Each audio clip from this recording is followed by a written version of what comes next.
เห็นหยาดน้ำฝนหล่นจากสายคาเหมือนหยดน้ำตายามฟ้าสะอื้นฟ้าคงเจ็บปวดดวงใจสุดฝืนฟ้าจึงสะอื้นมองอ่นจนซ้ำสวงในฟ้าโกรธเคืองไผจึงแอบนับชมหรือว่าฟ้าตรมเป็นแผลหัวใจหรือมีความโกรธอารมณ์บั่นใบหรือคนหักนายฟ้าจึงต้องหลั่งน้ำตาดินอยากสาอยากเสกน้ำตาฟ้าหลังแต่เกรงฟ้าสั่งว่าดินต่ำกว่าฟ้าดินยังหวังตั้งใจเอาไว้ว่าแม้นฟ้าสิ้นคนปรารถนา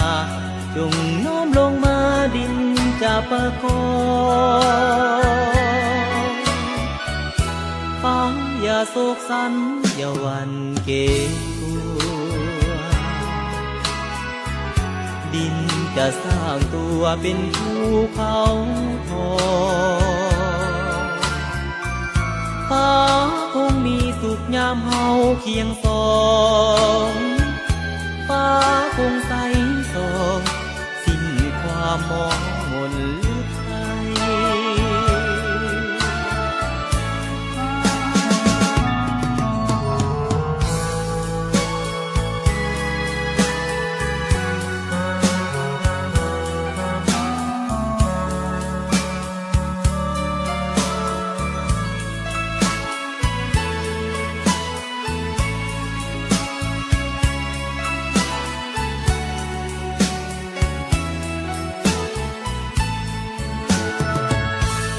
ดินอยากสา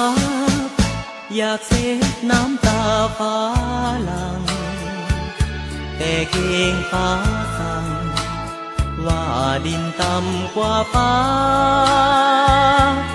ดินยังหวังตั้งใจเอาไว้ว่าแม้นฟ้าสิ้นคนปรารถนาจงโน้มลงมาดินจะประคองฟ้าอย่าโศกสันอย่าหวั่นเกรงกลัวดินจะสร้างตัวเป็นภูเขาทองฟ้าคงมีสุขยามเฮาเคียงสองฟ้าคงใสสองสิ้นความมองมนลึก